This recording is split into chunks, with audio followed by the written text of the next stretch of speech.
Illuvium Town Hall week just concluded, 5 days worth of information across many of the Illuvium titles. Let's go over what was talked about. Illuvium Beyond was up first, and Wave 5 for Illuvium Beyond is right around the corner. February 19th is the scheduled release date for those packs.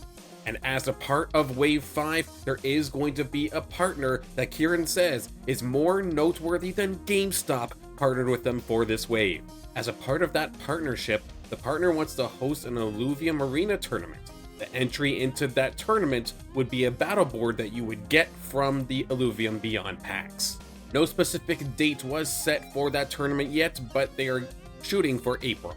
In the future, there will be a 3-year celebration set coming out, where Illuvials that were used in past waves or past sets will get the chance to come back. However, not as reprints. They might be the same Illuvials, but it will be different artwork compared to previous sets.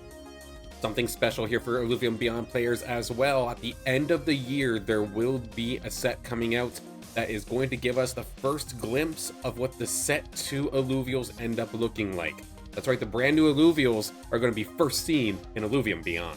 Last but not least here for Illuvium Beyond, Kieran did mention that he would love to have some sort of extra utility with the Illuvium Beyond pieces, not just being your profile pictures and for the collector's sake, but maybe something like a trading card game that you can use your Illuvium Beyond pieces for, that could potentially be getting developed in the future. Before we go to the next topic, one thing that is new to me personally is I have a referral code now in the Illuvidex. So if you happen to be loading up for a Wave 5 Illuvium Beyond set purchase to add on to your collection, and you want to help support me a little bit, it would mean the world to me if you can use code SILEN in your profile. Illuvium Zero, Kieran does admit that it was not as impactful as they would hoped in the early stages here of Illuvium, but he wants to emphasize Illuvium Zero is still being developed. They're still waiting on the migration to ZK EVM to finish up, but then they have a bunch of ideas that they could possibly start developing in the future. Kieran also states that he wants the Illuvium Zero game as a whole to be a more competitive experience, and the fact that he wants Illuvium Zero players to essentially be leaned on, regardless of what kind of game in Illuvium you are playing. He wants the Illuvium Zero players to be an absolute staple and have an impact everywhere. In regards to blueprints, as of right now, of course, with Overworld being down, you can't make skins right now currently with the blueprints, so they technically don't have a use. And as of right now, they still don't necessarily have a locked-in use as to what the blueprints will be for. Last year for Illuvium Zero, there are 20,000 land plots currently out there, and in regards to the question of whether they would make more and sell more, the answer right now is no, unless the DAO changes their mind sometime down the road. In regards to Illuvium Arena, so the first thing that was brought up was rewards. Of course, rewards have been taken away from the arena over the last month, and it's without question we've seen a massive player decline because of it. Even with the experience getting added to the arena, it is still very, very hard to get a full lobby currently. So the first thing that Kieran mentioned was that rewards in some way, shape, or form will be coming back to the arena. They are currently working with council and community members to figure out the best way of doing that. Kieran says that tournaments are going to be coming back. However, there aren't any dates set right now other than the partnered Illuvium Beyond tournament sometime in April. But with these other tournaments, they plan on bringing them back, and they want them to be welcome to all, not just top players. They want to find some way that whether you're a top 20 player or whether you're a top 200 or you're just kind of getting started, they want to find a way to make tournaments fun for everybody. A big announcement for Illuvium Arena was that Ascendant, the one-on-one arena game mode that I personally got into way back in the day, when you could bring your own team into a battle and then go one-on-one with somebody. That game mode is coming back, but it is going to behave a little bit differently. Instead of it being where you have your own team that you made from the team planner ahead of time and go into battle, it's basically going to take the gauntlet, so the Illuvials coming into the shop and then trying to get 3, leveling them up and such. It's going to be that exact same auto-battler game style, but in a 1v1 compared to an 8-player free-for-all. So Ascendant 101 is coming back, but it will be a little bit different. Ascendant was a popular game mode way back when, and when it closed down, a lot of people didn't translate into Gauntlet very well. So with Ascendant making a return, it's definitely an awesome change here, even if it is a little bit different for Illuvium. Kieran also acknowledges that leveling up is still a problem even with the experience that you do now gain in the arena, so the team is currently working on some sort of purchasable EXP booster to help with that process. There was talk about Illuvium's Set 1B and what exactly that would entail, and it was a little different. I know at least what I was personally thinking about. It sounds like it's not going to be additional Illuviums added into the game to try and help balance things out or try to add something new. Instead, what it sounds like is the current Illuviums might be modified in some way to maybe fit some different type of synergies. So still in early talks, we don't have any examples per se, but instead of it being brand new Illuviums for Set 1B, it might be the Illuviums that we know already, but modified. There was also talks about what happens when new Illuviums do get added into the arena, because that will be a lot of Illuviums and a lot of characters for an auto battler kind of style. Kieran does mention that not every single Illuvium will be available for every single patch. Some will come in, some will come out, so that every single patch can have a different meta of sorts. So you won't be able to use the exact same team on every single patch, because some of those core Illuviums just might not be available, and you might have to get a little bit creative every patch. In regards to Arena Mobile, it hasn't been the highest priority because of the MMO and other things that are currently taking up resources.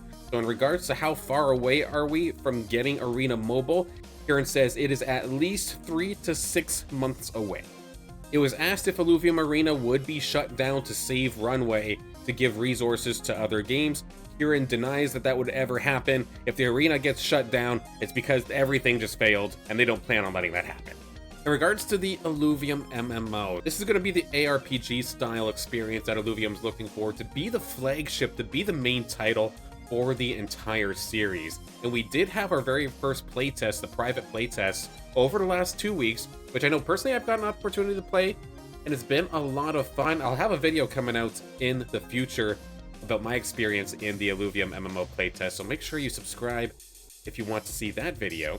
But they do admit that testing hasn't been perfect, but that's a good thing. They're catching all the things that players aren't liking, players are giving their feedback on certain things, and certain systems will be getting changed. Like, say, the capture system, for example, is one of the things they talked about looking to be redone. And as of right now, the current playtest is now closed. There will be another one, but there is no date set for that just yet.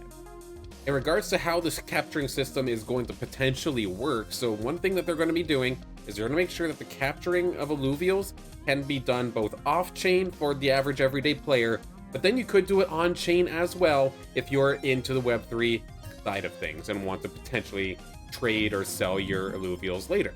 There would be a fee though if you do end up capturing them on-chain though, so keep that in mind. We're also working on a way to make the Rangers level the balancing aspect in regards to those who already own their own Illuviums. As much as I would love to bring in a level 50 Rampfire into the MMO while I'm level 1, that's not going to work. Upon getting into the late game, the idea of legendary weapons being extremely hard to get is something that's on the table, as well as being able to craft and upgrade said legendary weapons as well, being rare and hard to do, maybe needing to lean into Illuvium Zero players to potentially get that done. And then Kieran also mentions that item crafting and enhancing as a whole will require burning Illuviums, so that'll be another way to do it. You're not just collecting ore and essence anymore. In regards to the classes in the playtest, as of right now, they say that Scion feels pretty good. In particular, the Fire Scion feels very, very good, but Fighter does need a little bit of work. In regards to when the Illuvium MMO will be released, Kieran says that no matter what, we will not release it until it's good. Basically stating that even if it does take a long time, they want to make sure that when they truly release, that it's a good product, because they do not want to have a rushed out product again.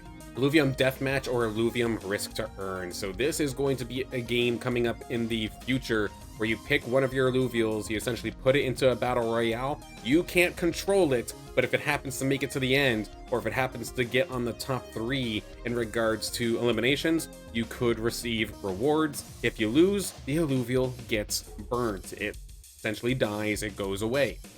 There's some clarity in regards to who this game is aimed at, and Kieran said himself that this is aimed at degens. This Web3 or crypto degens is a term I think that was used. It's essentially just gambling. So that's the target audience here for this Illuvium Risk to Earn game. There was a little bit of clarity on some other things though. The wheel spin of buffs and boosts that you could potentially get. Everybody gets to spin that wheel at least once. The paid aspect is for rerolls to try and get the best possible buffs if you really, really wanted to. There will be no alluvial insurance when the game first comes out, so there is no get out of jail free card, so to speak.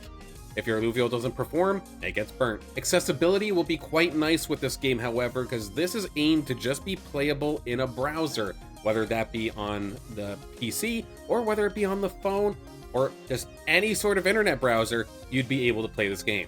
And then the last thing that was mentioned is that big X accounts, big creators are going to get free entries into the Illuvium Deathmatch to try it out. In regards to the Risk to Earn game's release date, there is no current release date set.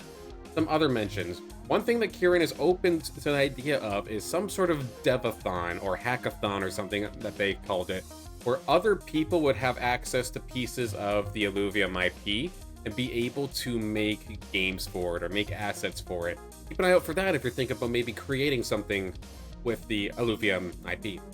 And lastly, there is a plan being made currently, or some sort of strategy about how to market Illuvium as a whole to a Web 2 audience, a more traditional gaming audience. And with that, that is all the major news to come out of the Illuvium Town Hall week. So plenty of awesome projects and awesome games coming around the corner here for Illuvium. I'm definitely looking forward to them and making content around it as well. I've been having a lot of fun with this. I've been basically exclusively making content revolving around Illuvium since August of last year, and as long as I'm having fun, I'll keep doing it. So if you enjoy that kind of thing, I'd absolutely love it if you can drop a subscription here onto the YouTube channel. It helps me greatly, and I also stream every Monday and Wednesday, 10 a.m. Eastern, 3 p.m. UTC. If any other big announcements or town halls do come out, I'll be sure to break it all down here on the channel as well.